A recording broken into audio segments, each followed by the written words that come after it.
Adonai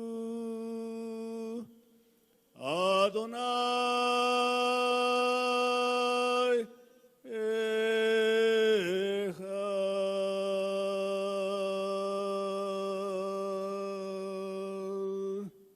Ayin Dalet. Baruch Shem Kevod Malchuto Leolam Vaed. Hallelujah. Hallelujah. Hallelujah. Hallelujah. Hallelujah.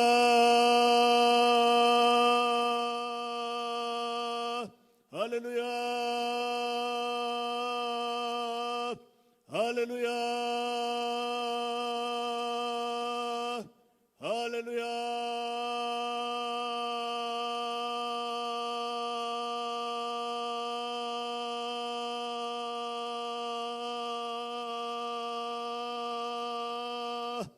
Baruch Hashem. Aplauso al Eterno.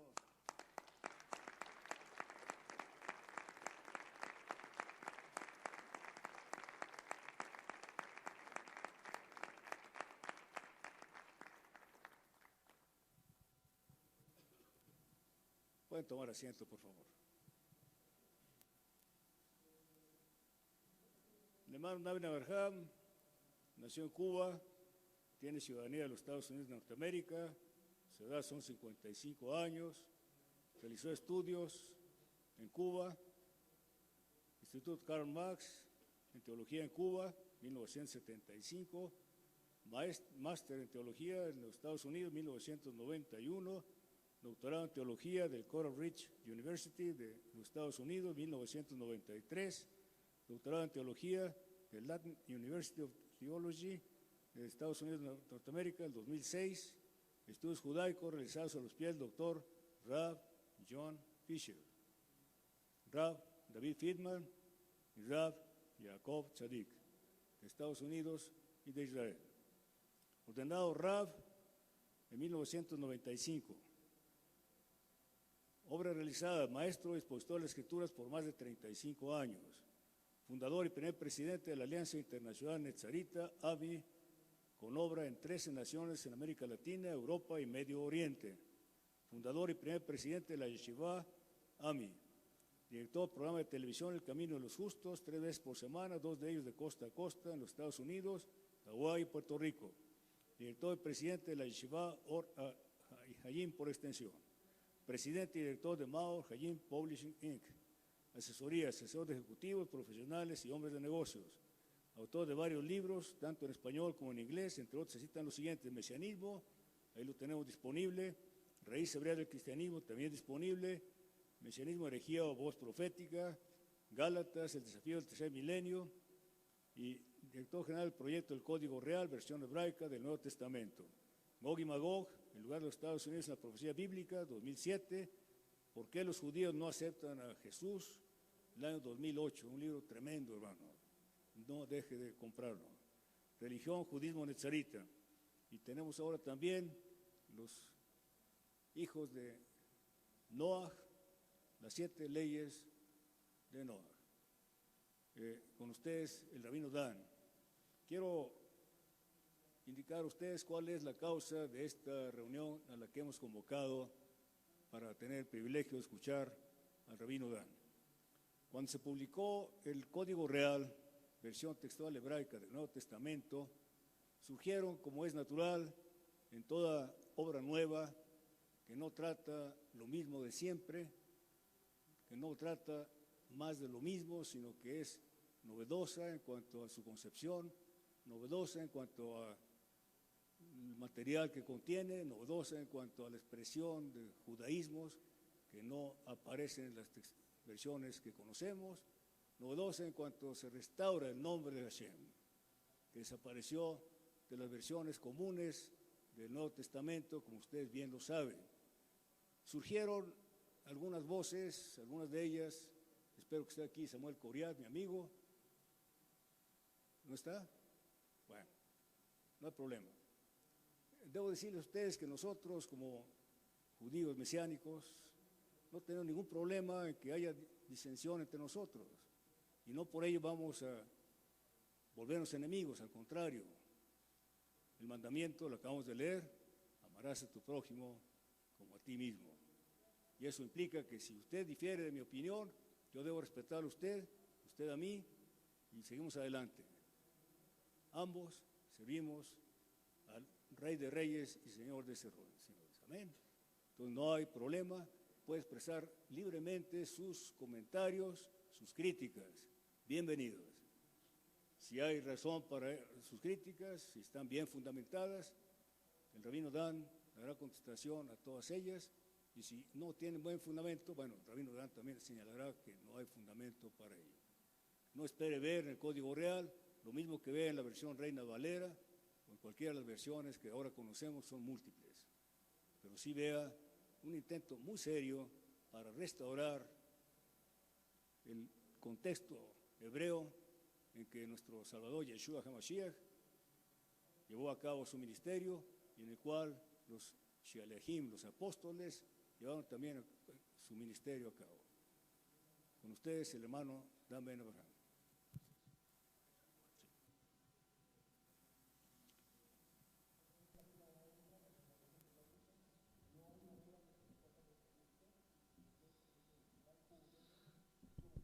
Gracias, hermano Melech, por estas palabras introductorias. Es un privilegio extraordinario poder estar aquí otra vez en México, México lindo y bonito, para compartir de esta riqueza que es tener las escrituras en el idioma vernáculo para cada nación, para cada lengua, para cada tribu de la tierra. Y a pesar de las limitaciones de toda traducción, son todas estas versiones que contamos hoy día una bendición del cielo, una bendición de Dios, sin duda, un regalo de Dios, y por eso tenemos que estar agradecidos. Todas las versiones son importantes, todas. Creemos que detrás de cada versión hay un esfuerzo serio, extraordinario, con la mejor motivación de traer la palabra del Dios Todopoderoso a nuestra gente en su lengua materna. Y en ese sentido todas son importantes, todas. Y mientras más versiones un maestro de Biblia tenga, más amplitud del pensamiento del autor original tendrá a la mano. Y en este sentido no podemos caer en el error de decir esta versión no sirve, esta sí sirve, esta es mejor, esta es peor. Todas las versiones tienen un valor, tienen su lugar. En este caso, cuando se presentó delante de nosotros la oportunidad de dirigir esta obra extraordinaria que es la versión hebraica del Nuevo Testamento, una de las preguntas que nos hicimos fue: ¿vale la pena? Cada vez que uno va a escribir un libro, esa es la primera pregunta que yo me hago: ¿vale la pena escribir este libro? O ya se ha dicho, no se puede inventar el agua tibia, no podemos inventar la rueda. Le puedes cambiar el color, pero la rueda es la rueda. Esa es la pregunta que nos hicimos.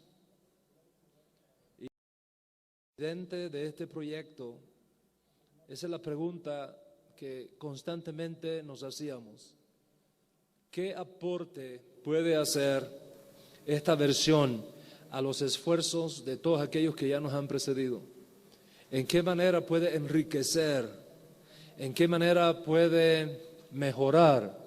¿En qué manera puede acercar el pensamiento al autor original tanto como sea posible?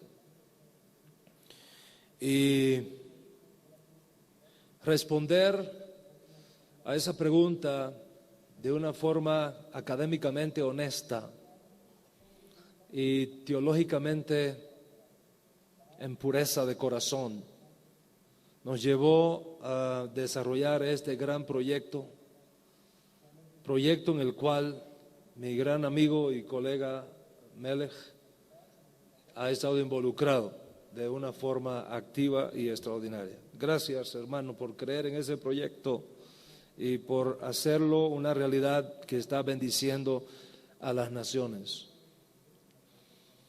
Estuve hace poco, una semana en Puerto Rico, visitando diferentes comunidades, y qué maravilla ver, Melech, pastores predicando con el Código Real, la versión hebraica del Nuevo Testamento, y sacándole un provecho extraordinario a esta versión, no solamente en el texto en sí, sino en algunos comentarios que tiene, clarificadores del pensamiento original, más, no sé si podemos hacer el anuncio de este gran proyecto que sigue, que es el comentario completo del Nuevo Testamento hebraico, que oramos que va a estar disponible el año que viene para esta época, y cuyo lanzamiento oficial va a ser en primer lugar aquí en México, porque México está llamado a cumplir un rol profético extraordinario y maravilloso. Cuando estábamos desarrollando este proyecto en su fase embrionaria, una de las preguntas que me hacían era, ¿por qué no lo lanzamos primero en inglés? Es un mercado más grande, más sólido, el proceso de recuperación de inversión es mucho más rápido. Y yo me opuse. Digo, yo creo que ha llegado el tiempo para que nuestro pueblo hispano reciba de primera mano las cosas, no de segunda mano, no de tercera. A veces haga un libro en inglés y a los 5 años, los 10 años que viene a caer en español. Yo digo, no, esta vez va a ser diferente. Primero en castellano para nuestro pueblo hispano. ¿Por qué? Porque estoy convencido que las reservas proféticas y las reservas espirituales más extraordinarias de esta generación están en nuestro pueblo hispano. Y esa fue la motivación, esa es la razón fundamental por la que este primer proyecto se hizo al idioma castellano. Ustedes me van a permitir en esta conferencia compartir con ustedes algunos aspectos históricos que son importantísimos a la hora de evaluar una versión. La gente va a una librería, compra una Biblia y no se hace mayores preguntas. ¿De dónde viene esa traducción? ¿Qué base textual se usó para ella? La gente común, creyente común, no se hace esas preguntas. Tienen confianza de que la Biblia es la palabra de Dios. Tienen confianza en la librería que vende esos productos sagrados, Divrei Kodesh, y las compran y las usan. Y pocos de nuestros creyentes, de nuestros hermanos en la fe, tienen una sólida formación de cómo se escribieron los libros de las Escrituras, cómo se preservaron, cómo llegaron a nosotros y quiénes intervinieron en ese proceso. En épocas pasadas, la Iglesia Católica Española, que para entonces tenía también el poder político, tanto en España como en las naciones conquistadas, nunca quiso que las Escrituras, incluyendo el Nuevo Testamento, estuviera accesible al idioma castellano de nuestro pueblo. No fue sino hasta el siglo XVI, en 1556, es decir, una generación después de Martín Lutero, plasmar sus famosas 95 tesis, que Francisco de Encinas, habiendo realizado la primera traducción castellana del Nuevo Testamento, lo hizo accesible al pueblo hispano. Y con el dominio católico de las ciudades, aldeas, pueblos y fronteras, era muy difícil introducir en España copias castellanas del Nuevo Testamento. Y en ese proceso Dios usó a un gran hombre llamado Julián Hernández, Julianillo como se le conoce, para este propósito, y logró clandestinamente introducir copias de este Nuevo Testamento en castellano, en el castellano de aquella época, en España. Por supuesto, eso le costó la vida porque lo sorprendieron y los teólogos de la Santa Inquisición lo quemaron vivo en la estaca. Es importante recordar que en esta época de oscuridad, incluso hasta los monjes y sacerdotes católicos no tenían acceso a la Biblia por sí mismos. Martín Lutero cuenta de cómo fue tremendamente impactado cuando por primera vez logró tener, y a escondidas, una Biblia en su mano.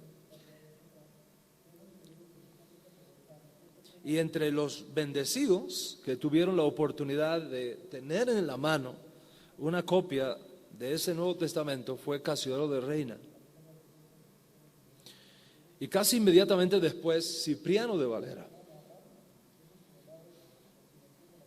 Y Casiodoro de Reina era un versado, era un genio de la lengua castellana.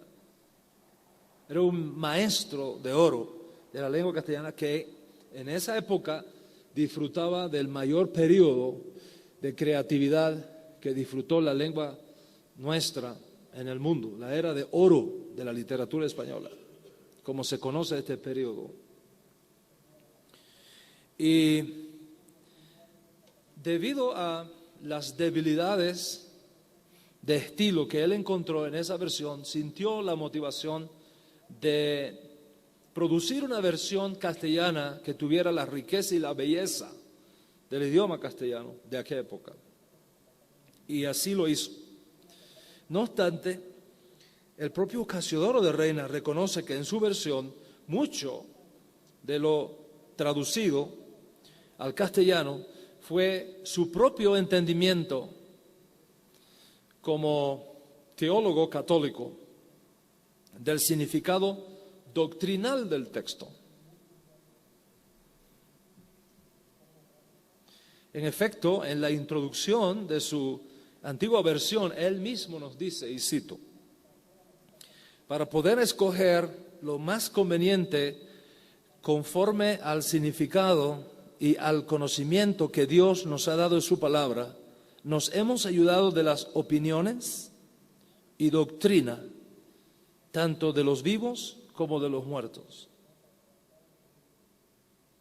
En otras palabras, la Reina Valera, que es la más conocida y posiblemente la más querida de todas las versiones castellanas del Nuevo Testamento, hasta que conozcan el Código Real,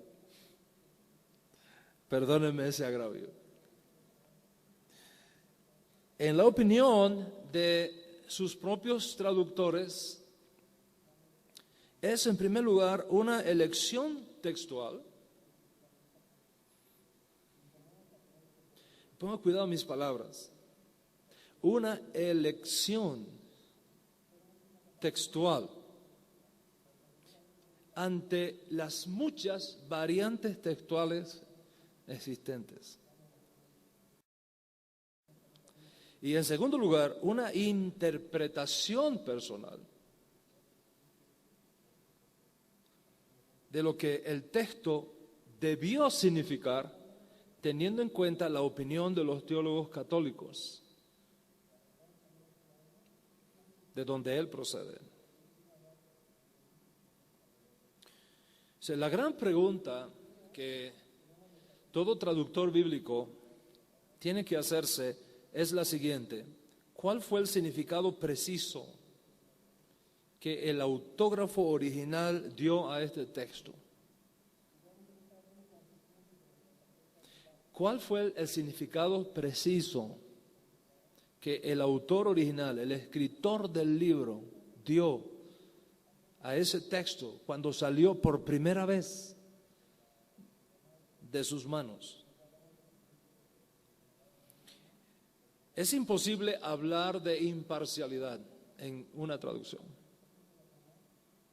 Cualquiera que diga que una traducción es 100% imparcial no está diciendo la verdad, no es académicamente honesto. Es imposible. Siempre que hay una traducción a otra lengua hay una pérdida. Siempre.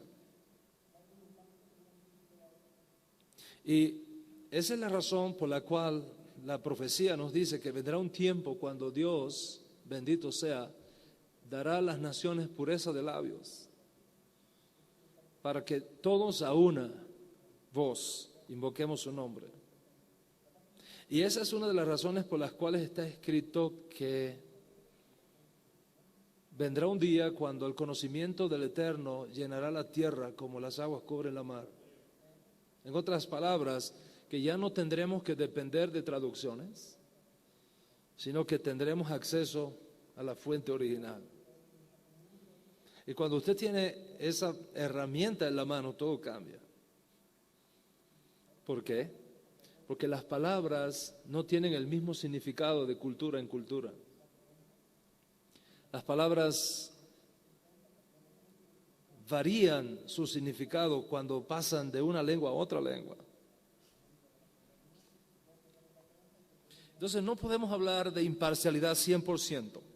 Tenemos que buscar el máximo acercamiento posible, el máximo acercamiento posible. Pero ese acercamiento nunca en una traducción puede ser absolutamente completo. Consecuentemente, se requieren dos cosas a la hora de hacer una traducción. Primero, un conocimiento vasto de la cultura del escritor original. Su pensamiento, su teología, su perspectiva. Y en segundo lugar, un conocimiento vasto de la cultura en la cual se va a vertir la traducción. Una persona que no conozca la cultura hispana, la mente hispana, nunca podrá hacer una buena traducción de la Biblia, o del Nuevo Testamento en este caso. Porque la manera como nosotros pensamos es diferente a la manera como piensan los anglosajones. O sea, una persona que no tenga que no sea un hijo de esa cultura es muy difícil. Por ejemplo, estamos planeando ahora la traducción de mi último libro, ¿Por qué los judíos no aceptan a Jesús?, al inglés. Yo nunca voy a tomar a una persona cuya lengua materna no sea el inglés para esa traducción. Nunca. Porque no será lo mejor. Uno tiene que buscar una persona que sea hija de esa cultura, que conozca bien esas cosas para lograr el mejor trabajo posible. La Reina Valera 1960 usó una base textual conocida hoy día como Textus Receptus.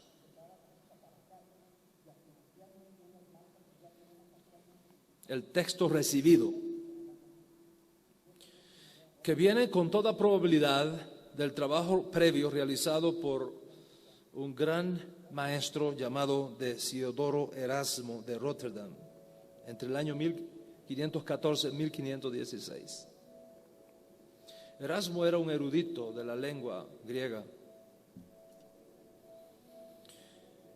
Y él decidió preparar una edición completa del griego del Nuevo Testamento. ¿Cuál es el problema cuando usted quiere hacer una edición completa del griego del Nuevo Testamento? Que no hay un solo manuscrito que tenga todos los libros del Nuevo Testamento. No hay, no lo tenemos. Hay un manuscrito que tiene un libro, hay otro manuscrito que tiene otro libro, hay otro manuscrito que tiene un pedacito de un capítulo de un libro. No hay un solo manuscrito que tenga todos los libros. Por lo menos no lo hemos encontrado todavía. Entonces, él tuvo que tomar diferentes manuscritos. De los 5,000 manuscritos que existen hoy día del Nuevo Testamento, aquellos que él consideró eran sus mejores opciones para una edición griega del Nuevo Testamento. Algunos de esos manuscritos usados por Erasmo son considerados hoy día por la inmensa mayoría de los eruditos bíblicos de inferior calidad en comparación con otros manuscritos bíblicos. Algunos de los manuscritos que Erasmo usó datan del siglo XII. Sí, manuscritos muy tardíos en comparación con manuscritos mucho más antiguos. Mientras más antiguo es un manuscrito, más cerca está del escritor original y menos posibilidades de alteración textual.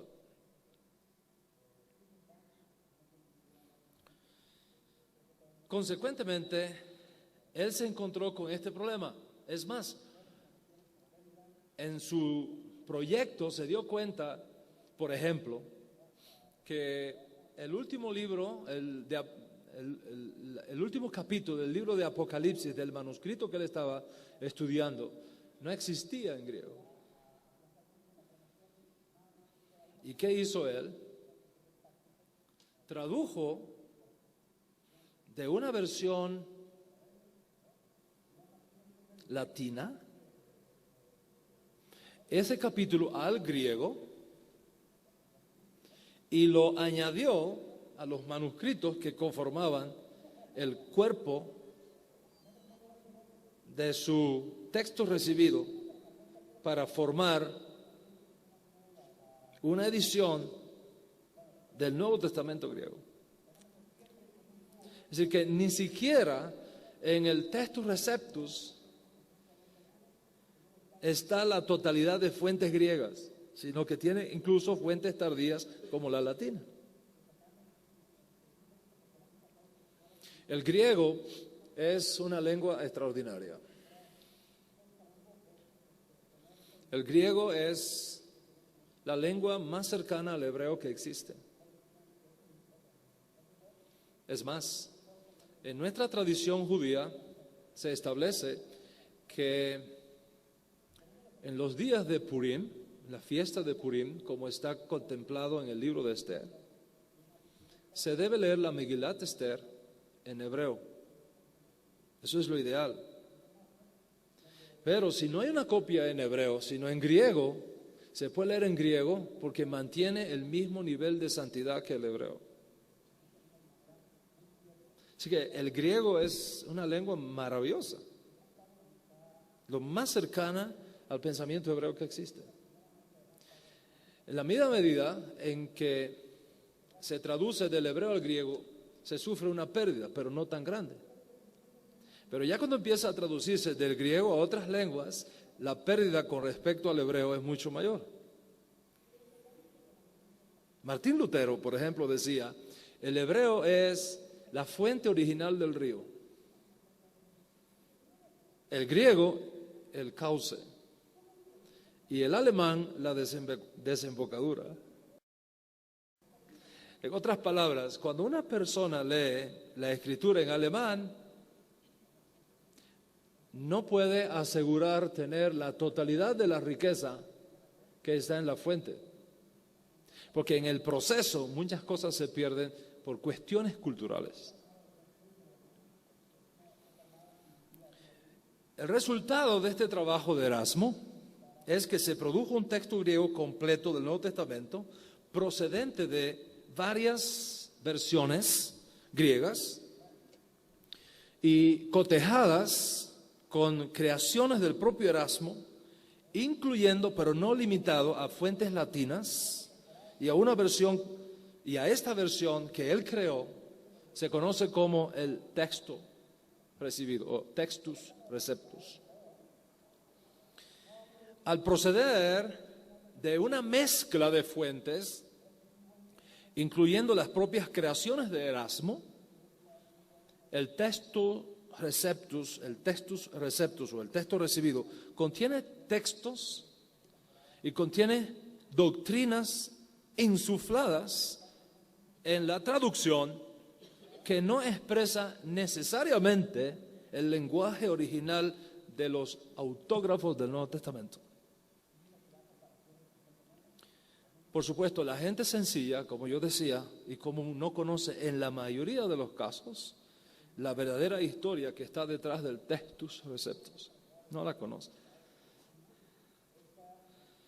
Fue este textus receptus el que sirvió de base textual para la mayoría de las versiones que hoy conocemos del Nuevo Testamento, incluyendo la versión más popular en el mundo hispano, que es Reina Valera 1960.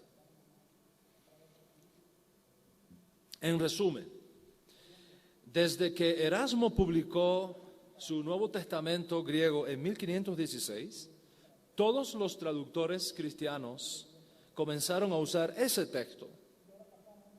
En el año de 1543, Francisco de Encinas hizo la primera traducción del Nuevo Testamento directamente del griego al castellano, basado en el trabajo de Erasmo.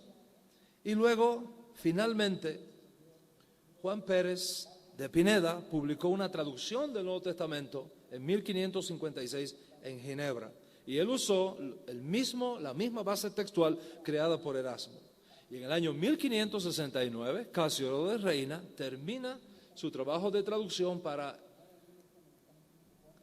colocar en las páginas del Nuevo Testamento la belleza extraordinaria de la lengua española. Pero la base textual es la misma. Lo que la gente no sabe es cómo se originó el textus receptus de Erasmo, y muchos, por emociones más que por conocimiento, consideran dicho texto como inspirado por el Espíritu Santo al mismo nivel que el autógrafo original. Y no debemos extrañarnos entonces que cuando surge cualquier versión que no sigue el texto receptus, como es el caso del Código Real, que intenta en algunos casos corregir errores del textus receptus, a la luz de los nuevos descubrimientos de la arqueología bíblica, la reacción no se hace esperar. Y los traductores bíblicos se exponen a todo tipo de crítica,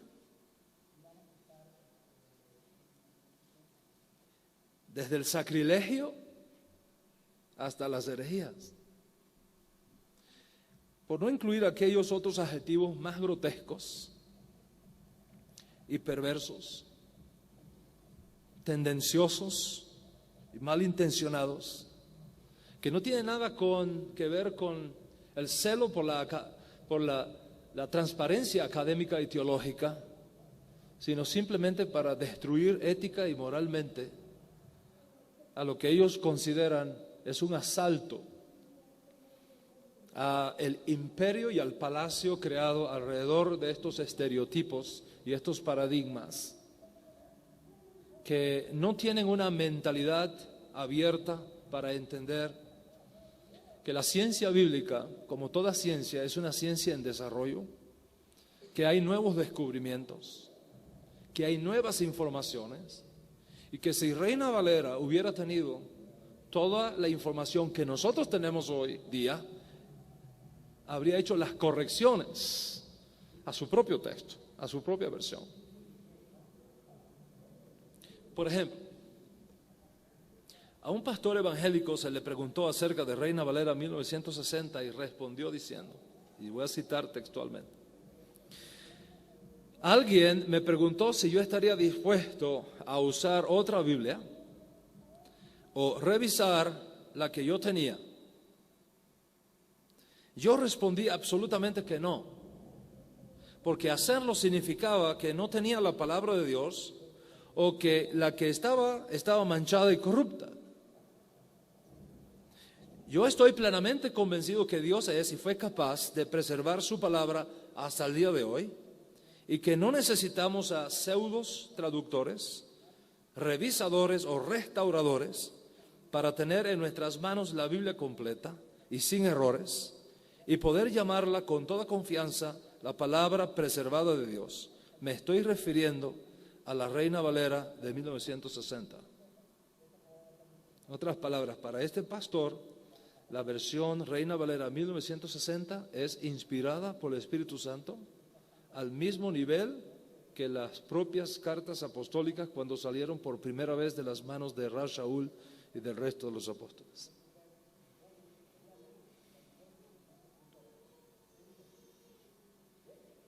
Continúa diciendo, la cuestión es bien sencilla, debemos preguntarnos, ¿tenemos o no tenemos la palabra de Dios? Si decimos que la tenemos, no necesitamos otra. Y si decimos que no la tenemos, entonces Dios fracasó en guardar y preservar su palabra. Es una mentalidad de túnel. Completamente. Dice, algunos dicen que sí la preservó, pero necesita ser restaurada. O sea, que la preservó imperfectamente. ¿Preservación a medias? Eso es una blasfemia, porque Dios es perfecto y Él todo lo hace bien y completo. ¿Qué usted va a hacer con una mentalidad como esa?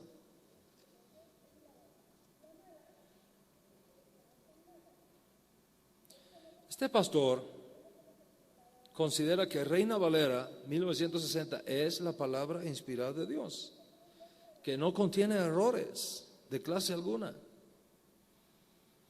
que es perfecta, completa y no requiere ningún tipo de arreglos o correcciones. Consecuentemente, todas las demás versiones que no sean Reina Valera están llenas de herejías y de desviaciones teológicas. Solamente la Reina Valera 1960 es la palabra pura de Dios, en su opinión. A mí me llama mucho la atención que si a este pastor le diéramos la versión del oso que salió por primera vez de Reina Valera, no entendería ni un versículo. Porque el castellano de 1569, ninguno de nosotros lo puede leer. Y mucho menos entender. Porque la Reina Valera del 1569 a la Reina Valera de 1960 ha sufrido una serie de metamorfosis cultural que hoy no es para nada lo que fue la versión del oso.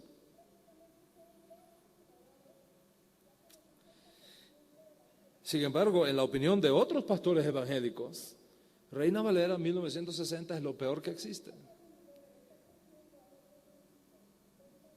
Por ejemplo, el doctor Juan Almeida, posiblemente el más importante y respetado pastor evangélico brasileño de todos los tiempos, el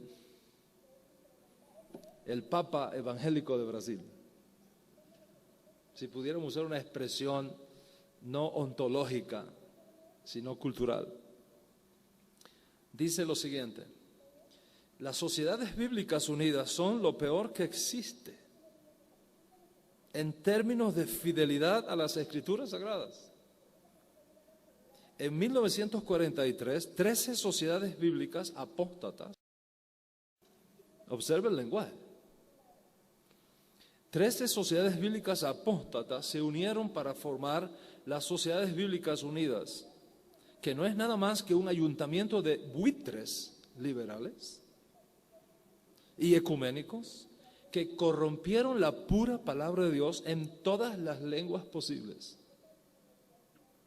En inglés, ellos produjeron todo lo que no sirve a través de la American Bible Society, incluyendo la diabólica Today's English Version, también conocida como Good News Bible. En portugués, ellos son representados por la Sociedad Bíblica de Brasil, un escándalo de ecumenismo e infidelidad bíblica. En español, ellos son representados por las Sociedades Bíblicas de América Latina, las cuales produjeron esa Reina Valera revisada de 1960.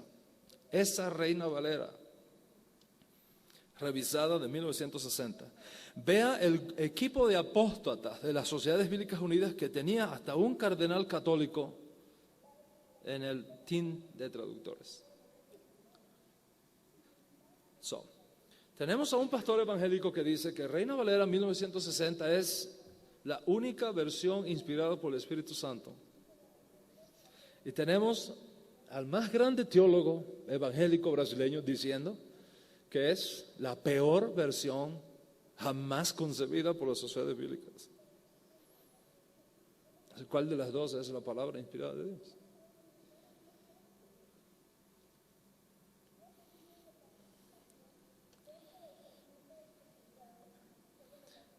Los eruditos bíblicos no estuvieron felices admitiendo de brazos cruzados que el trabajo de Erasmo era final y que era definitivo, sino que contenía errores. Por una simple razón, somos humanos. Y donde quiera que los humanos estamos, hay errores. Y por eso hay que hacer revisiones. Es lo mejor que podemos hacer. Revisar lo que hacemos, incluso nuestras propias vidas, porque cometemos errores. Todos. A veces la embarramos completo. Y tenemos que hacer lo que en hebreo se llama tikkun. Es una de las palabras más hermosas de la lengua hebrea. Tikkun, una rectificación intelectual, teológica, espiritual, moral, ética, familiar, social, política, porque todos cometemos errores.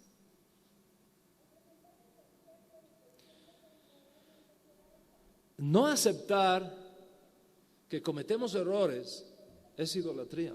Solamente Dios no comete errores. Pero nosotros, ¿quién puede librarnos de ello? O sea, venir y decir, esta versión es la única inspirada, esto no tiene errores, es pretencioso. El Código Real tiene errores. Y estamos corrigiéndolos. Nuevas investigaciones arqueológicas nos van a ayudar para que mejoremos cada vez más esa versión. Lejos está de nosotros decir que Azofen Hamalhuti es perfecto, es la única palabra de Dios que es inspirada por el Espíritu Santo, etcétera, etcétera. No, de ninguna manera. Es un esfuerzo honesto por traer el pensamiento del escritor original tan cercano como sea posible y tan entendible como sea posible, al punto que podamos tener una mejor concepción, un mejor entendimiento. Pero de ahí a decir perfección, hay una distancia. Tenemos que ser suficientemente humildes como para reconocer nuestras limitaciones. Los eruditos bíblicos dijeron, el texto Receptus tiene errores. Y lo mejor que podemos hacer es corregirlos. Y eso dio como resultado un proceso de restauración textual por medio de la comparación de manuscritos, así como versiones realizadas y la consulta con testigos patrísticos antiguos. Si yo tengo, por ejemplo, un manuscrito del siglo VIII y un texto de ese manuscrito es citado por un padre de la iglesia del siglo IV y la cita que él hace difiere de la que yo me encuentro en el siglo VIII en ese manuscrito, ¿cuál usted cree de las dos que está más cerca del autor original?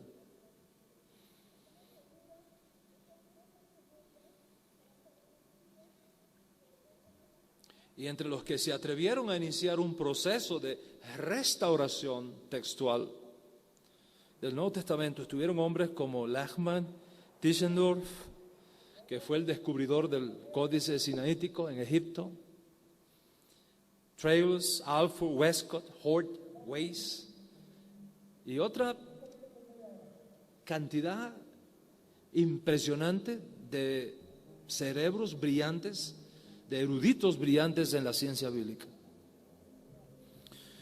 Y a partir de la segunda mitad del siglo XX, se publicó una nueva edición del Nuevo Testamento griego, aparte del Textus Receptus de Erasmo del siglo XVI. Y luego en 1955 surgió el famoso Nuevo Testamento griego de Néstor. Yo recuerdo que durante mis años de estudiante del seminario de la Escuela de Teología en Cuba, por 4 años estudiamos el griego del Nuevo Testamento siguiendo la versión griega de Néstor. Todavía tengo ahí en mis archivos los apuntes de esos 4 años de estudio del griego del Nuevo Testamento. No necesariamente del Textus Receptus. Hoy día, con los nuevos descubrimientos arqueológicos posteriores a Erasmo y posteriores a Néstor, tenemos manuscritos mucho más antiguos que los usados en el Textus Receptus, y una revisión de todo este trabajo previo era una exigencia académica. Y debido a esto podemos decir que toda versión que provenga del Textus Receptus por asociación está fundamentada en textos secundarios, producto de diferentes versiones textuales tardías, y por tanto no expresan necesariamente la palabra final en la traducción bíblica. Además de esto, hay que decir que en toda revisión de los manuscritos griegos se ha pasado por alto, y esta es una de las bondades de nuestra versión del Código Real, Hasofen Jabaljuti. Se ha pasado por alto, decía, el hecho de que existen evidencias, más allá de cualquier duda razonable, de un estrato hebraico en el Nuevo Testamento que debe ser tenido en cuenta a la hora de considerar seriamente cualquier versión del Nuevo Testamento, si es que buscamos acercarnos lo más posible al autor original. Y hay que decir que nunca lo vamos a lograr por una simple razón. No tenemos los originales que salieron por primera vez de las manos de Pablo. Y eso no tiene que sorprendernos, porque lo mismo ocurre con lo que en Occidente se conoce Antiguo Testamento. Las versiones hebreas que nosotros tenemos de las escrituras del Antiguo Testamento, del Tanaj, en hebreo, los Moisés, los profetas, los salmos, no son originales, son copias. Los originales no los tenemos. Entonces, nunca lo vamos a lograr por esa simple razón. El día que tengamos los manuscritos originales, será otra historia. Mientras tanto, tenemos que trabajar con este proceso de revisión y restauración y mejoramiento constante.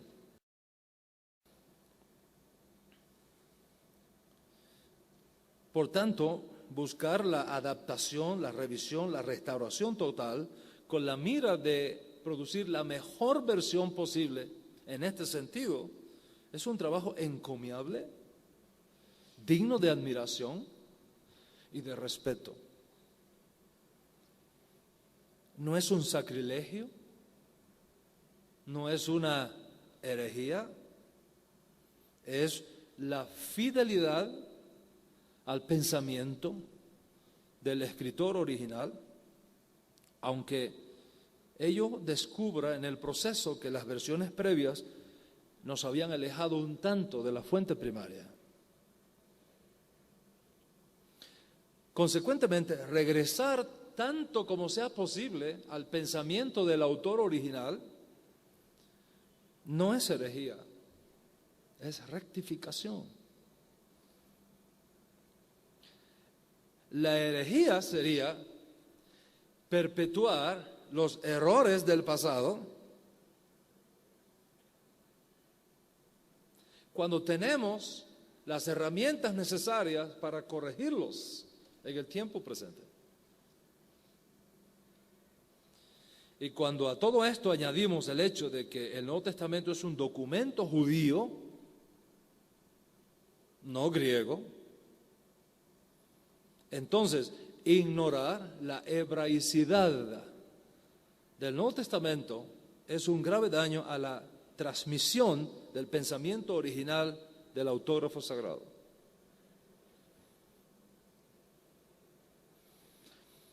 Y cuando digo que el Nuevo Testamento es un documento judío, quiero decir que el núcleo central de su sustancia es hebraico.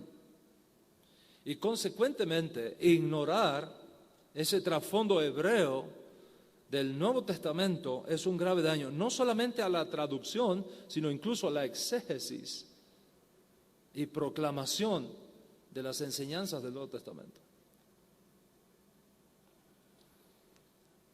Aclaro además que al decir que el Nuevo Testamento es un libro hebreo, es mucho más que la lengua hebrea.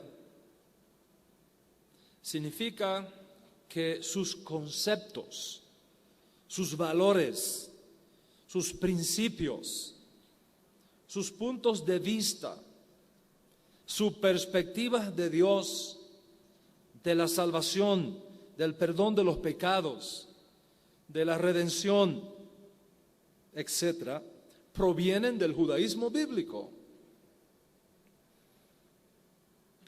Provienen de una perspectiva hebrea, profética, de la vida, de una mente hebrea, a quien Dios entregó la revelación de su palabra, sus pactos y sus promesas, y que ignorar esos principios es un grave riesgo a la interpretación bíblica.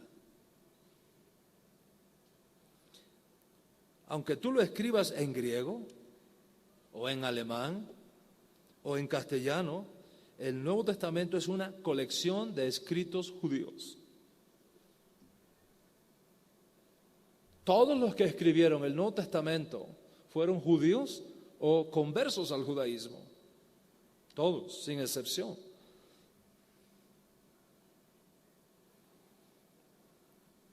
Fueron hechos por judíos acerca de un maestro judío que enseñó en hebreo, de temas hebreos, a un pueblo judío y que ordenó que su mensaje fuese esparcido a favor de todos los hombres bajo el cielo. Hoy contamos con suficiente evidencia, más allá de cualquier duda, para decir que Yeshua habló en hebreo, incorporando a esa lengua santa, por supuesto, palabras importadas del arameo, que es una lengua semítica comparable con el hebreo. Y la evidencia con que hoy contamos demuestra que el mensaje original fue dirigido a judíos sencillos y también a rabinos, a maestros, doctores de la ley de Dios, en un contexto hebreo. Yeshua no habló con filósofos griegos como Pablo en el Areópago. Yeshua habló con rabinos, con escribas, con fariseos, con saduceos, con judíos, con sacerdotes. Habló acerca del templo de Jerusalén, de la sinagoga, la tierra de Israel, en las casas de los judíos, en las familias judías de su generación. Usted no puede ignorar eso. Porque al momento que tú sacas a una persona histórica de su entorno histórico, tú destruyes a esa persona. Y creas otra completamente diferente. Un gran filósofo de la generación pasada decía: yo soy yo y mi circunstancia. Si usted no puede interpretar correctamente la vida de una figura histórica ignorando las circunstancias específicas en las cuales él vivió y con las cuales él interactuó,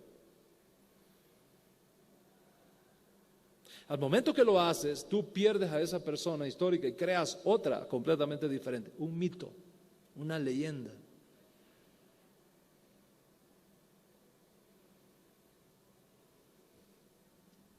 En pocas ocasiones Yeshua se relacionó con gentiles. No porque no quisiera, sino porque esa no fue la misión que Dios le encomendó. Yo no he sido enviado sino a las ovejas perdidas de la casa de Israel.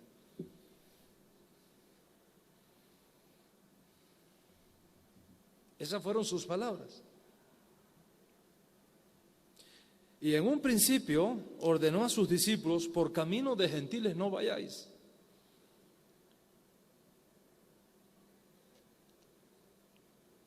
Ni en aldea de samaritanos entréis, antes id a las ovejas perdidas de la casa de Israel. A una mujer no judía le dijo: no está bien tomar el pan de los hijos y darlo a los perrillos. Y en su enseñanza a sus discípulos judíos afirmaba: no imiten a los gentiles en sus oraciones. Y a una mujer que no era judía le dijo: ustedes no saben lo que adoran. Nosotros, los judíos, nosotros sabemos lo que adoramos, porque la salvación viene de los judíos. Sacar al hombre que dijo estas palabras de ese contexto histórico es crear un mito teológico. Es destruir a ese hombre.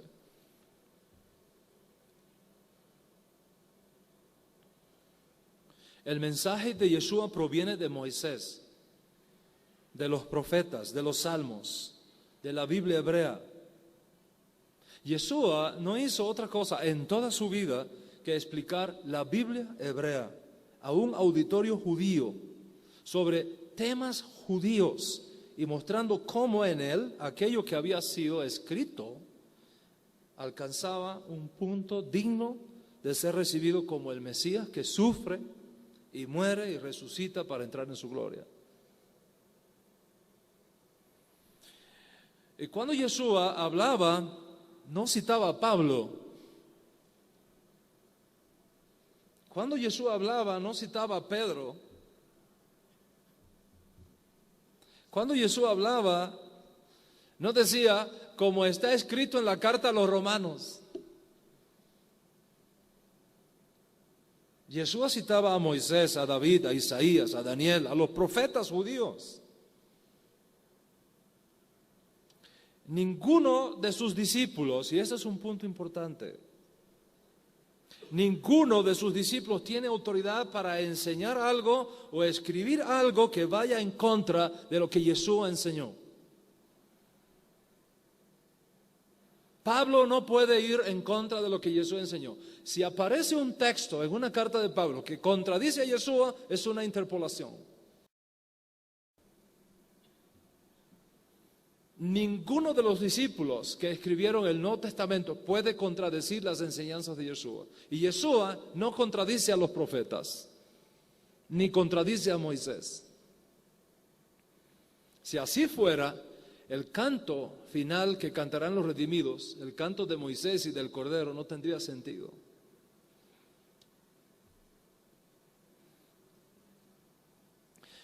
En otras palabras, ni Pablo, ni Pedro, ni Jacobo, ni Juan, ni Lucas, ni Marcos, ni ningún otro discípulo o discípulo de un discípulo originario puede ir en contra de lo que Yeshua dijo e hizo.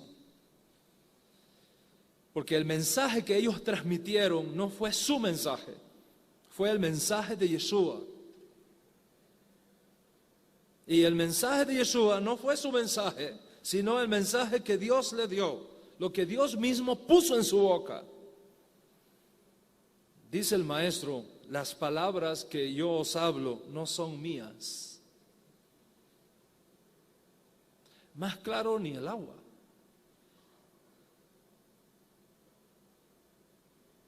Más claro ni la luz del día. ¿Cómo quieres que te lo diga?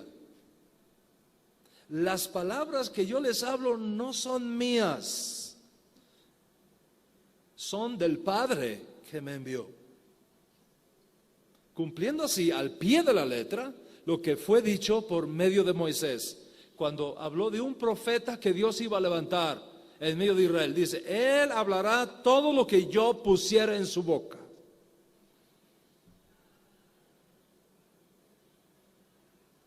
Y en el libro de Apocalipsis está escrito que la revelación que allí se narra es de Dios. Y que Dios se la dio a Yeshua. Y Yeshua, por medio de su ángel, se la entregó a Yohanan en la isla de Patmos. Entonces, lo que escribió Yohanan no es de Yohanan, es del ángel que le reveló esto a Yohanan. Pero lo que le reveló el ángel a Yohanan no es del ángel, es de Yeshua que se la dio al ángel. Pero lo que Yeshua le reveló al ángel no es ni siquiera suyo propio, es del Padre que se lo reveló a él. La revelación final, consecuentemente, es de Dios. Es la fuente de toda la creación, el origen y fin de todas las cosas, porque en Él somos y nos movemos. Los escritores del Nuevo Testamento no hicieron otra cosa que transmitirnos lo mejor que ellos consideraron necesario, no todo, pero lo necesario acerca de Yeshua, su mensaje, su obra para las generaciones venideras. Un testigo ocular nos lo dice de la siguiente manera: Yeshua hizo, por supuesto, muchas otras señales milagrosas en presencia de sus discípulos, las cuales no están escritas en este rollo. Pero estas han sido escritas para que creáis que Yeshua es el Mesías, el Ben Elohim, el Hijo de Dios, y para que teniendo emuná, fe obediente, tengáis vida por sus méritos. Hay también muchísimas otras cosas que hizo Yeshua, las cuales si se escribieran una por una, supongo que ni aún en el mundo cabrían los rollos que tendrían que escribirse. De manera que no piense usted que lo que usted encuentra en los evangelios es todo lo que Yeshua dijo e hizo. Es un mínimo.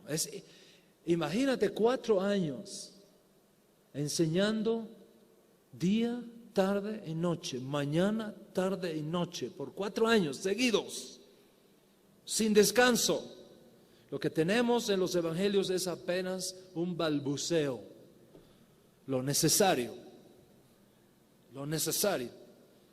para que podamos saber quién es Yeshua y qué podemos recibir a través de Yeshua: la vida eterna, porque no hay otro nombre bajo el cielo dado a los hombres en el cual podamos ser salvos. No lo hay.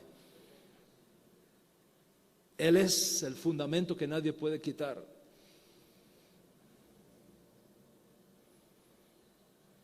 Él es la roca, la fuente, el instrumento, el Goel, el Redentor enviado por Hashem para nuestra redención en esta edad presente y en el mundo por venir. No hay otro camino. No hay otra verdad. No hay otra alternativa, excepto Yeshua Mashiach. Independientemente que se haya vertido en otra lengua, como el griego, la sustancia del mensaje es hebreo. Y es sobre esta realidad que decimos que el Nuevo Testamento es un libro judío, no griego. En otras palabras, cuando leemos el griego del Nuevo Testamento, no podemos preguntarnos qué significa esto en la filosofía griega, sino qué significa esto en el judaísmo bíblico. En otras palabras, cuando leemos el Nuevo Testamento, no podemos preguntarles a los filósofos griegos, Aristóteles, ¿qué significa esto? Platón, ¿qué significa esto? Dime, enséñame, Platón, ¿qué significa logos? Porque si tú le haces caso a Platón, cuando hablo de logos, te va a llevar al infierno. Tú tienes que preguntarte, cuando te encuentras con esa palabra, tú tienes que preguntarte, ¿qué palabra hebrea está detrás de esta traducción? Y entonces preguntarle a Moisés y a Isaías y a los profetas, ¿cuál es el significado de esa palabra? Y cuando alcanzas ese significado, podrás hacer una conexión que va a traerte vida eterna. De eso es que hablamos. Eso es lo que queremos decir cuando afirmamos que el Nuevo Testamento es un libro judío, no griego. Si usted interpreta el texto griego del Nuevo Testamento teniendo en cuenta lo que la filosofía griega afirma de esos conceptos, usted se va a alejar 1000 años luz del pensamiento original de Yeshua y de los apóstoles. Tristemente, muchas veces esto es lo que más ha ocurrido.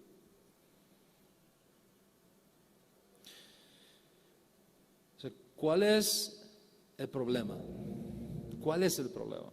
El problema viene cuando entendemos que los padres de la iglesia, lo que se conoce técnicamente como los padres de la iglesia, tanto antenicenos como posnicenos, los padres de la iglesia introdujeron la filosofía griega como medio de interpretación de las escrituras y han legado al mundo cristiano un cuerpo doctrinal fundamentado en una interpretación filosófica de las escrituras hebreas y del Nuevo Testamento. Y ese cuerpo doctrinal ha pasado de generación a generación y ha formado, en la mayoría de los casos, una perspectiva teológica de los cristianos, que no necesariamente es la perspectiva bíblica. Y ha sido con esta perspectiva ya formada que los creyentes se acercan al Nuevo Testamento y en efecto al llegar al Nuevo Testamento con conceptos filosóficos griegos, ya en su subconsciente no leen lo que el texto dice, sino lo que los padres de la iglesia dijeron que dice.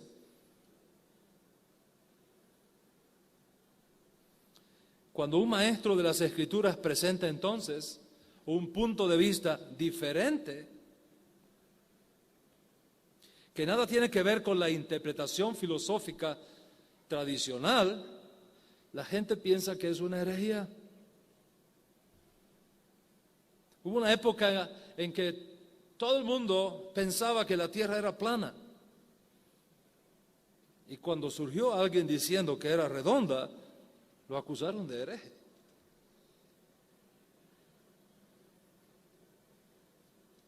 Y hay que tener mucho valor para enfrentarte a las mayorías. Cuando tú descubres que en ciertos conceptos están equivocados. Ustedes conocen la historia de Galileo Galilei. La Tierra es el centro del universo, es el Sol el que se mueve alrededor de ella. Y él dijo, no, están todos equivocados. Nosotros somos los que nos movemos alrededor del Sol. no el sol alrededor de nosotros, por poco lo queman, tuvo que retractarse, pero al final aquellas famosas palabras, pero se mueve.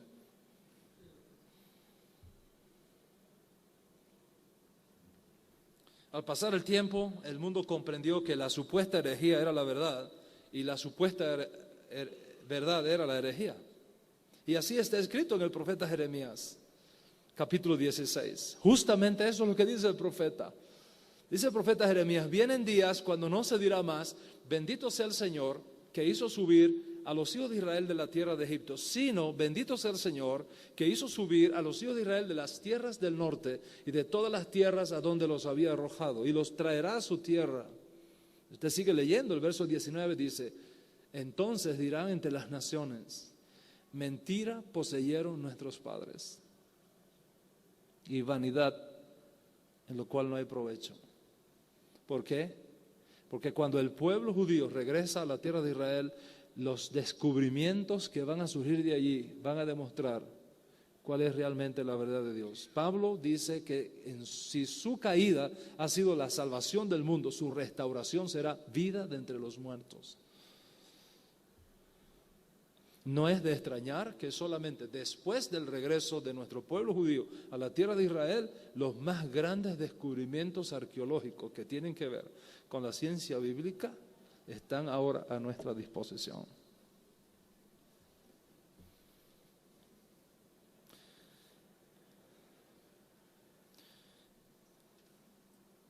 Y esto tenemos que reconocerlo.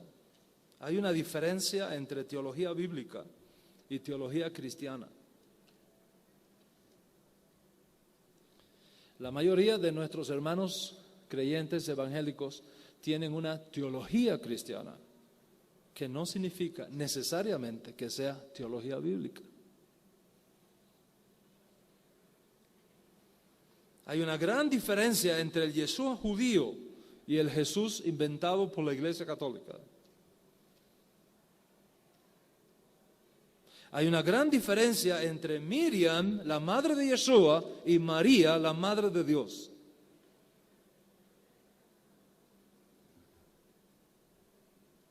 Una gran diferencia.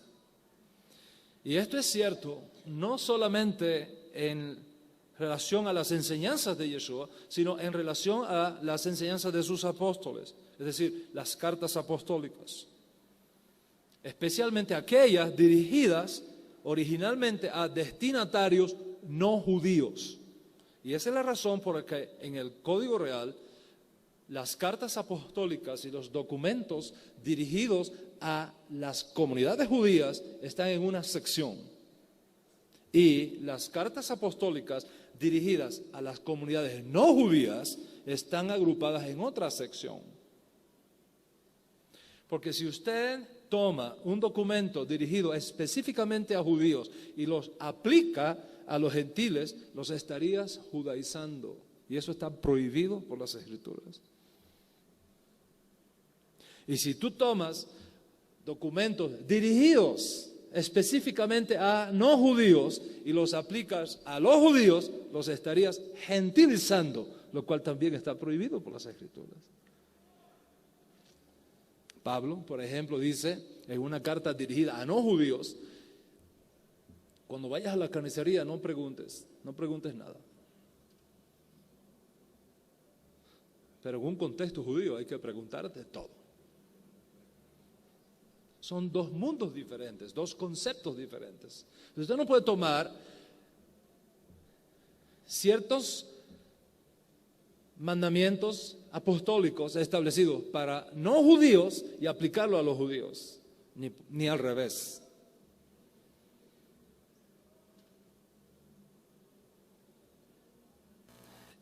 ¿Qué vino primero? ¿La comunidad judía creyente en Yeshua o la comunidad no judía creyente en Yeshua? Históricamente hablando, primero surgieron las comunidades judías, luego, 10 años después, fue que comenzaron a surgir las comunidades mesiánicas no judías.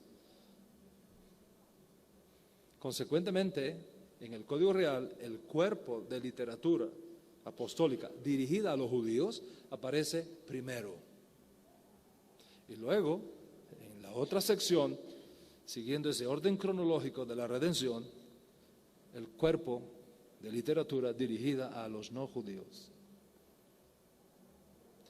Usted tiene que tener mucho cuidado cuando lea Gálatas y cuando lee a Jacobo, mal traducido Santiago. Santiago es una carta dirigida a judíos. Gálatas es una carta dirigida a no judíos. Consecuentemente, cuando en Gálatas Pablo dice que un judío no está obligado a guardar la ley de Moisés, está diciendo toda una excelente verdad, pero no aplica al judío. Porque Pablo mismo, en el propio libro de Gálatas, dice, si usted siendo gentil se convierte al judaísmo y se hace judío, entonces tiene que guardar toda la ley.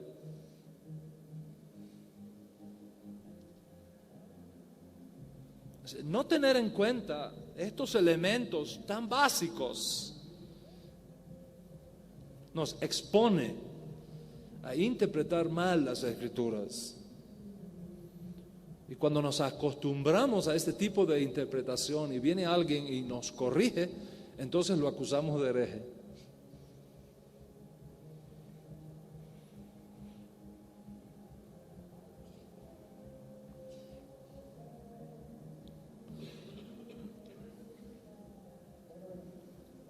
El mensaje que los apóstoles predicaron a los gentiles es un mensaje judío, pero aplicado a la realidad de los gentiles. En otras palabras, el judaísmo bíblico tiene una provisión para los no judíos. Y esa provisión que existe en el judaísmo bíblico para los no judíos fue la que los apóstoles encomendados a los no judíos, especialmente Pablo y su academia, enseñaron a las comunidades gentiles. Es más, cuando Pedro visita a Cornelio, que es un no judío, un romano, un gentil viviendo en Israel, dice, en la casa de un no judío, en la casa de un gentil, oiga el mensaje de un judío. Dios, el Dios de Israel, Dios se agrada, le place, de toda nación, gentiles, que le temen y hacen justicia. Él envió su palabra a los hijos de Israel, anunciando la promesa de la paz por medio de Yeshua Mashiach, quien es el Señor de todos.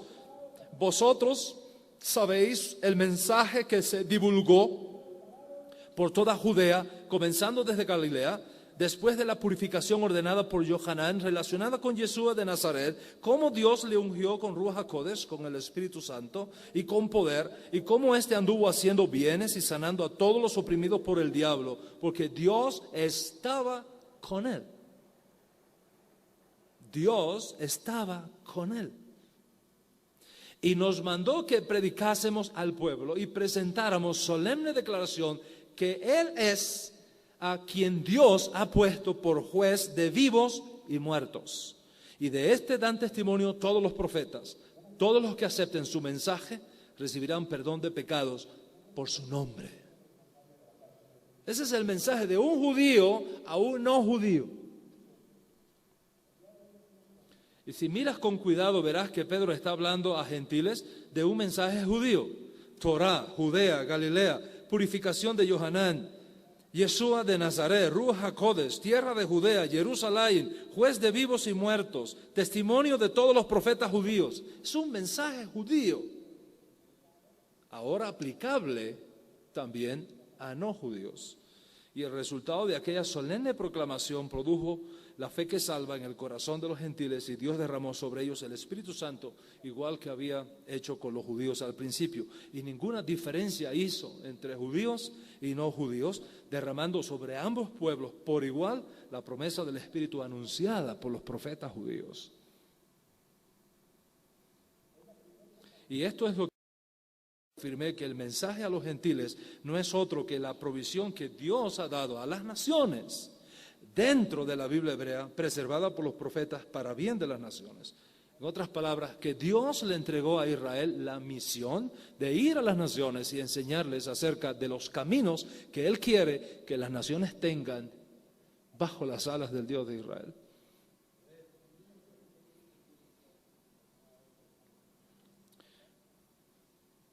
Yeshua HaMashiach hizo posible que por primera vez el pueblo judío cumpliera con ese rol que Dios nos entregó desde Sinaí, de ir a las naciones y enseñarles los mandamientos de Dios que aplican a ellos.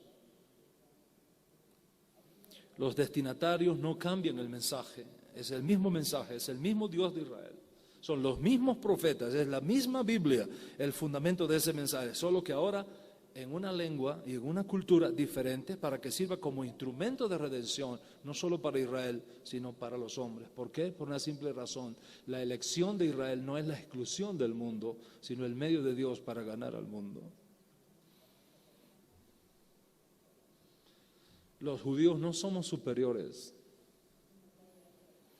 simplemente más responsables y con una misión diferente, pero todos somos uno en el Mesías.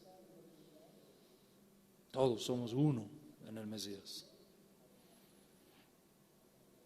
La salvación de Dios no es exclusividad del judío, es para el mundo entero. Pero el medio elegido por Dios para llevar ese mensaje fue hebraico desde un principio. Y esto causó que muchos acusaran a los apóstoles de ser judaizantes.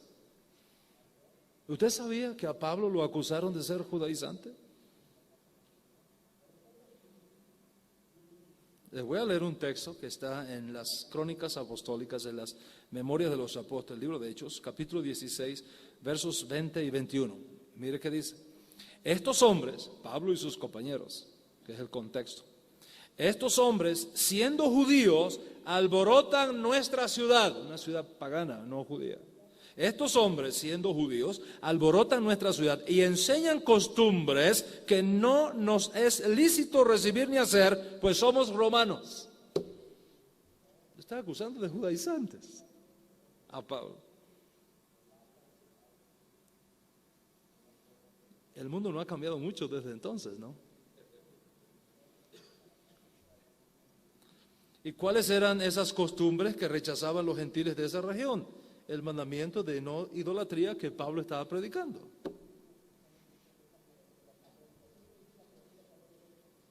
Un mandamiento que aplica tanto a judíos como no a judíos. La eliminación de la idolatría de la tierra en toda su forma es un mensaje judío, no gentil, porque el mundo gentil es idólatra por naturaleza.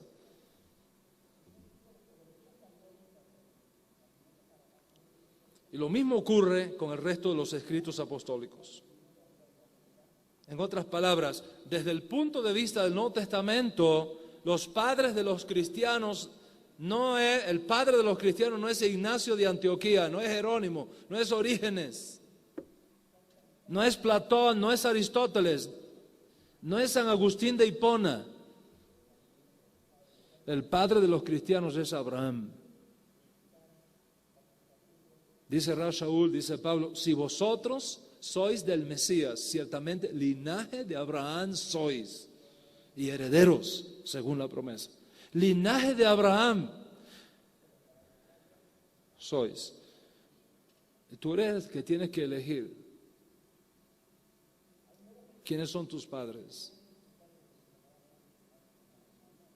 Dios te dice, linaje de Abraham. Pero la decisión final es tuya, como también las consecuencias. O sea, ignorar esta hebraicidad, tanto del mensaje oral como escrito, es un grave daño al mensaje, porque tiene el potencial de corromperlo, introduciendo conceptos y valores extraños a la fe hebrea original. Tenemos muchos testimonios de esto en las Escrituras. Por ejemplo, Eusebio, que es llamado el padre de la historia del cristianismo, en su obra Historia Eclesiástica nos dice: la iglesia en Jerusalén fue formada al principio por los de la circuncisión, es decir, por judíos. Luego vinieron los gentiles, pero al comienzo consistió de fieles judíos que continuaron desde los días de los apóstoles hasta la destrucción de Jerusalén. O sea, la iglesia original fue una iglesia conformada por judíos. Pablo mismo ya anticipó que cuando se reunió con los líderes gentiles de las comunidades mesiánicas, llamadas cristianas, de origen no judío, afirmó del peligro que existía de crear otro Jesús, el peligro que existía de crear otro evangelio, el peligro que existía de crear otro Espíritu Santo. Dice Pablo a los líderes no judíos al frente de comunidades mesiánicas o cristianas del primer siglo lo siguiente: mirad por vosotros mismos y por todo el rebaño en que el Espíritu Santo os ha puesto como supervisores para apacentar la comunidad del Señor, la cual Él adquirió por su propia sangre. Porque yo sé que después de mi partida entrarán en medio de vosotros lobos rapaces que no perdonarán al rebaño, y de entre vosotros mismos se levantarán hombres que hablen cosas perversas para arrastrar a los discípulos tras sí. Por tanto, estad bien alertas. Esa era la gran preocupación de Pablo, que se creara otro Jesús, que se creara otro evangelio, que se creara otra teología de la que habían enseñado los apóstoles. Y esta hebraicidad del Nuevo Testamento tiene fundamentos bíblicos, históricos, confiables y verificables históricamente. Por ejemplo, Papías, en el año 150, dijo: Mateo compuso sus palabras en lengua hebrea y cada cual lo tradujo lo mejor que pudo. Ireneo, en el 170, Mateo también escribió un evangelio entre los judíos en su propia lengua. Clemente de Alejandría, el año 200. La epístola a los hebreos fue escrita por Pablo a los judíos en lengua hebrea, pero cuidadosamente traducida por Lucas y publicada entre los griegos. Orígenes, 215. El primer evangelio fue escrito según Mateo, el mismo que fue cobrador de impuestos. Fue escrito para los judíos en lengua hebrea. Jerónimo, hablando de Pablo, dice: él, siendo judío, escribió en hebreo, su propia lengua, y en la que tenía mayor fluencia. Y las cosas más elocuentes escritas en hebreo fueron cuidadosamente traducidas al griego. O sea, el Nuevo Testamento griego es una traducción de un cuerpo de enseñanza oral y escrita en hebreo que subsiste detrás del texto griego. Aun cuando no tengamos todos los manuscritos hebreos a nuestra disposición en este momento. Por una simple razón: muchos de ellos ni siquiera existieron. ¿Por qué? Porque Yeshua nunca escribió nada. Todo lo que enseñó fue oral.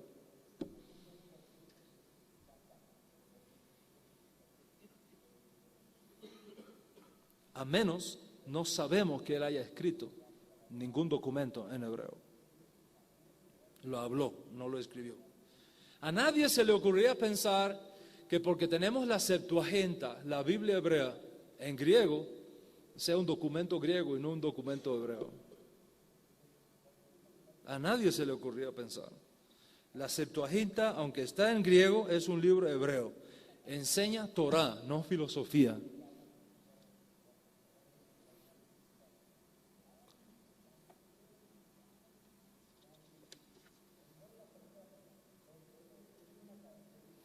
¿Cuáles son entonces la base textual que hemos usado para producir el Código Real? ¿Qué es lo que está detrás del Código Real? ¿De dónde viene lo que aparece en el Código Real? Les voy a dar una lista de todos los documentos que fueron tenidos en cuenta cuando se creó esta versión. El Códice Shem Tov en hebreo, Dutilet y Mateo hebreo. El texto hebreo de Moshe, los evangelios siríacos y arameicos, el Nuevo Testamento Peshita, que fue en arameo, los mejores manuscritos encontrados en el texto Receptus, los mejores manuscritos encontrados en el texto griego de Néstor, y por supuesto, obras de consulta sumamente críticas e importantes como Franz Delitzsch, el Departamento de Estudios Sinópticos de la Universidad Hebrea de Jerusalén, los estudios extraordinarios que a los sinópticos hicieron las eminencias, el doctor David Flosser y el doctor Robert Lindsay, para citar dos casos, los documentos judíos escritos durante los siglos III al I antes de Yeshua y los documentos judíos escritos después de Yeshua, teniendo en cuenta a Flavio Josefo, a la Mishnah, la Gemara, los Midrashim, el Midrash Rabbah, etcétera, etcétera, que nos ayudaron a clarificar el sentido del texto.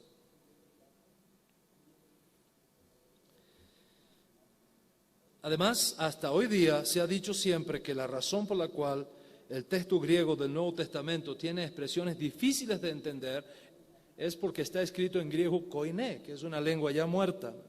En realidad hay otras razones, y es malas traducciones griegas de expresiones idiomáticas hebreas casi imposibles de traducir.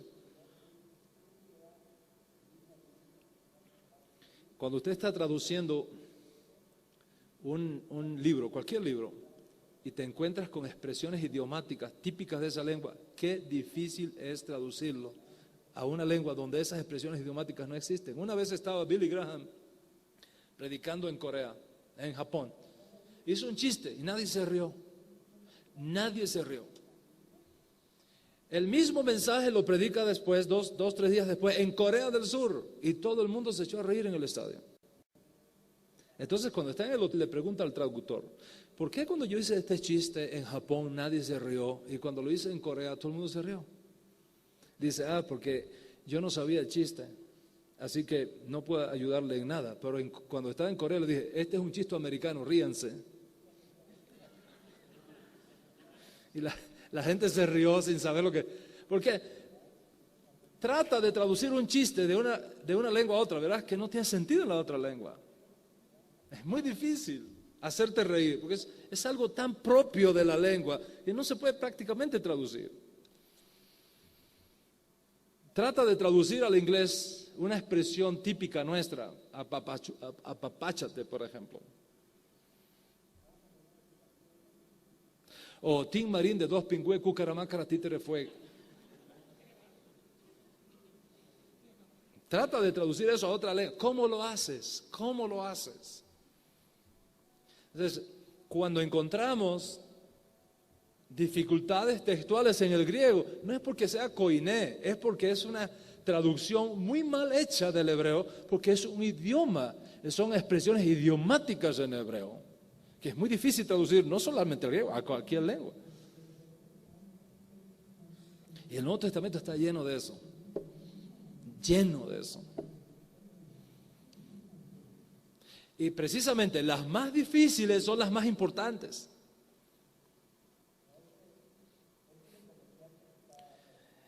Les voy a mostrar en la práctica algunas de estas expresiones, algunos de estos giros semánticos propios de la lengua hebrea que son prácticamente imposibles de traducir al griego, dado el grado de dificultad que presentan traducir estos idioms, estas expresiones idiomáticas. Por ejemplo, Marcos 14:3 dice, Reina Valera, 1960. Marcos 14:3 dice: y estando Jesús en casa de Simón el leproso.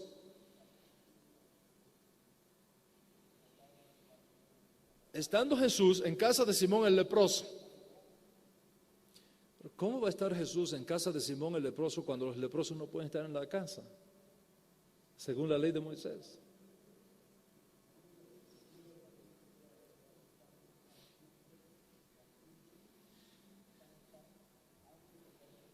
Es que hay una expresión aramea allí, que si usted a la hora de traducir no conoce el idioma, lo va a traducir mal.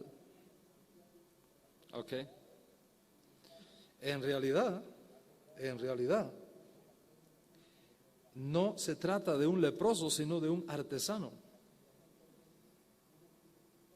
Y por eso usted va a ver en el Código Real que aparece en casa de Simón el artesano.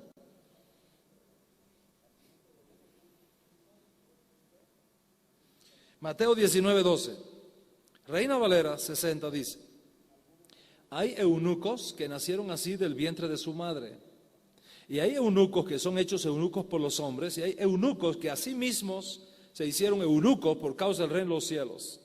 El que sea capaz de recibir esto, que lo reciba. Ahora, ¿quién es un eunuco?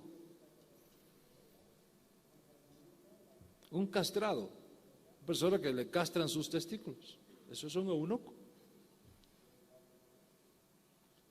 ¿Y cómo puede Yeshua estar endosando esto? De hecho, Orígenes, uno de los padres del cristianismo, que tenía serios problemas con las mujeres, para evitar caer en pecado, se castró. Porque Jesús dijo que era mejor, si tu ojo derecho te des ocasión, sácalo y échalo. Pues él dijo, pues si este es mi problema, me castro y ya está. Y se cortó. Fue un poco más allá de la circuncisión. Quiso mejorar la ley de Dios. Y se creó un tremendo problema. ¿Por qué? Porque toda persona que tenga los testículos dañados ni siquiera puede entrar en el templo de Jerusalén. Está prohibido por la Torá.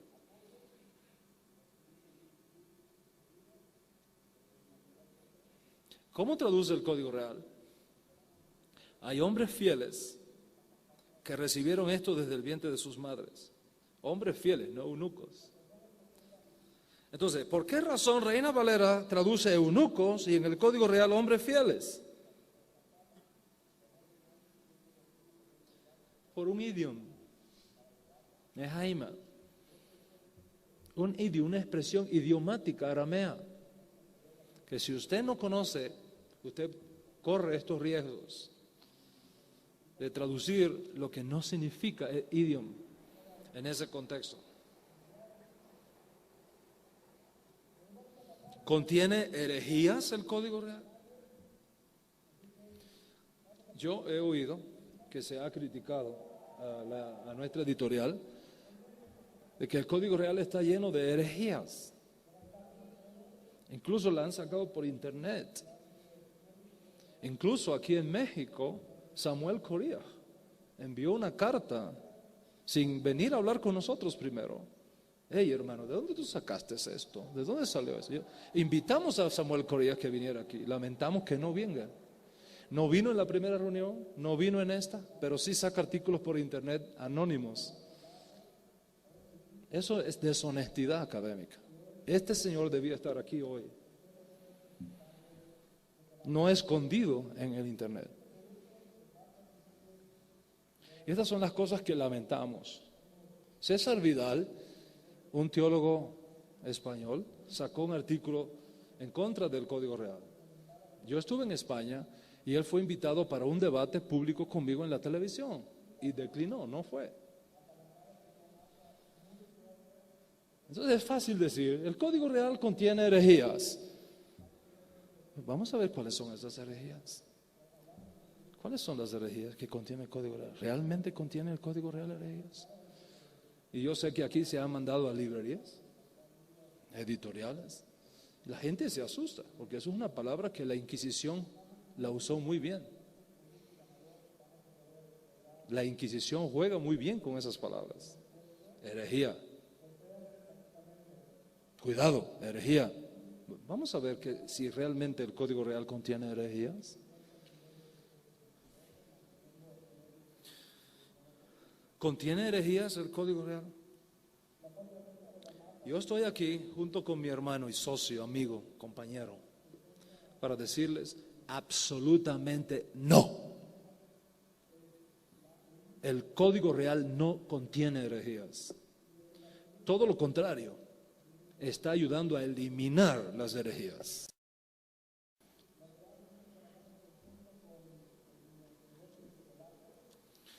Primera herejía eliminada en el Código Real. el uso de las expresiones católicas San Marcos, San Pablo, San Pedro, etc. La mayoría de los cristianos no tiene idea de dónde viene eso. Y usted ve a teólogos cristianos, a pastores importantes, a obreros importantes, hombres honestos, pararse en el púlpito el domingo en la mañana y decir, vamos a abrir la carta de San Pablo a los romanos.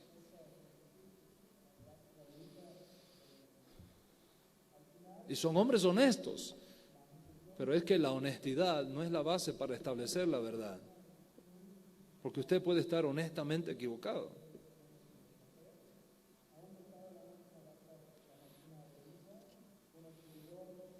Reina Valera introdujo este concepto en la mente del pueblo evangélico y hoy día es normal escuchar estas expresiones. ¿Y sabemos lo que en verdad significa ese san introducido en esas versiones? Vamos a hacer un poquito de historia. La Iglesia Católica afirma tener autoridad para elevar a un mártir al nivel de santo, no en el sentido de consagrado, de apartado para Dios, que es el sentido normal de la palabra santo, algo que ha sido separado exclusivamente para un uso divino, sino en el sentido de elevar a ese mártir a una categoría de santo superior por la cual tiene autoridad y potestad para recibir oraciones, súplicas de los creyentes en la tierra, intervenir a su favor, intermediar por ellos y responderles sus oraciones. Y es por eso que el catolicismo está lleno del culto a los santos, las velas a los santos, el día del santo, el santoral y todas esas expresiones. En otras palabras, transforman a ese mártir en un intermediario. Cuando el Nuevo Testamento afirma que hay un solo Dios y un solo mediador entre Dios y los hombres, Yeshua HaMashiach, hombre. Y al momento que la iglesia introduce todos estos nuevos intermediarios, no está haciendo otra cosa que pisoteando el rol único y exclusivo que tiene Yeshua como mediador plenipotenciario entre Dios y los hombres. En otras palabras, cada vez que un creyente dice, vamos a leer las Escrituras en la carta de San Pedro, de San Pablo, está pisoteando la sangre derramada de Yeshua Mashiach y colocándose bajo la autoridad del Vaticano.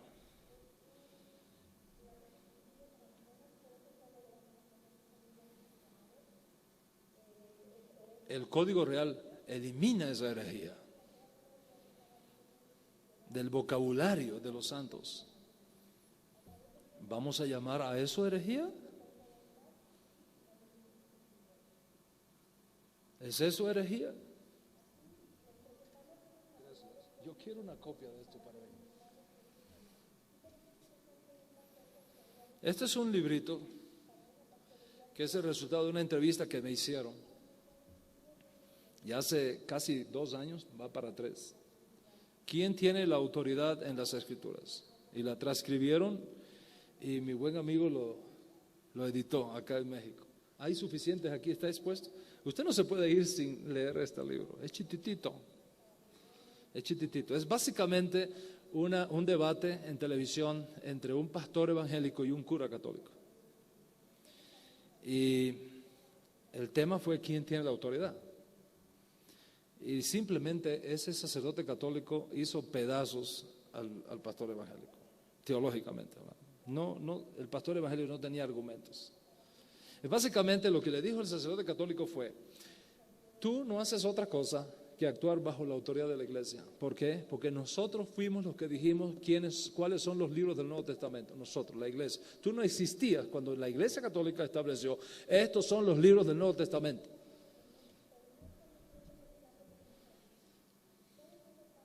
¿Te atreves tú a quitarlos?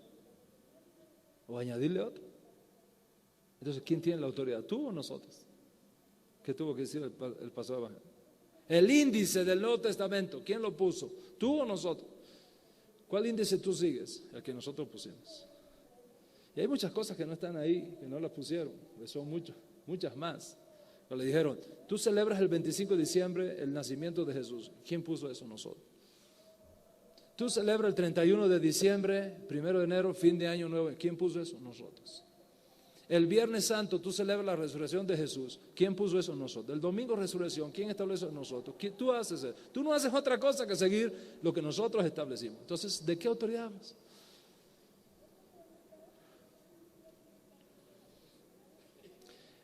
Resulta que después me invitan a mí y me sacan el mismo argumento. Y yo le dije, la autoridad la tenemos nosotros los judíos. Dice, ¿pero cómo va a ser? Digo, le voy a hacer una pregunta al sacerdote. ¿Usted se atrevería a colocar en el Nuevo Testamento un libro que no haya sido escrito por judíos?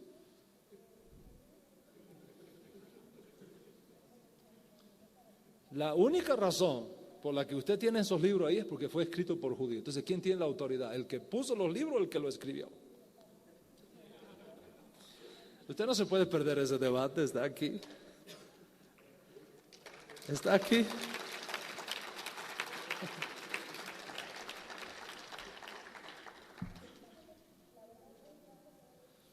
Y lo dice el Nuevo Testamento.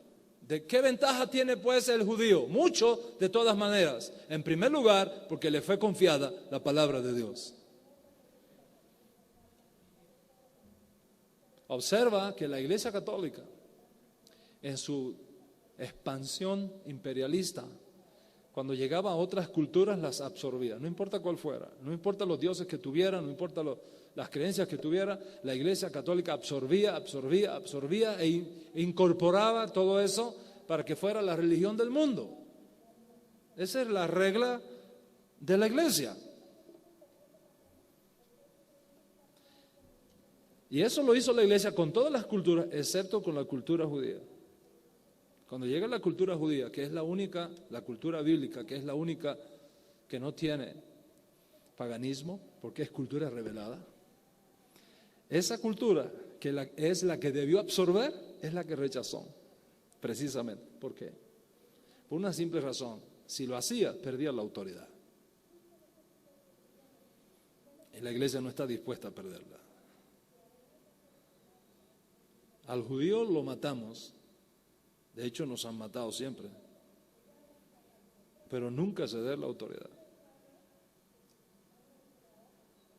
El Código Real le ha quitado a la Iglesia Católica esa autoridad y se la ha devuelto a sus verdaderos dueños, no por chauvinismo, sino por el honor de Dios y por la gloria de Dios. ¿Eso es herejía? Por supuesto, todo el que tiene una mentalidad y una teología católica va a decir que es una herejía. No les conviene, pierden la autoridad.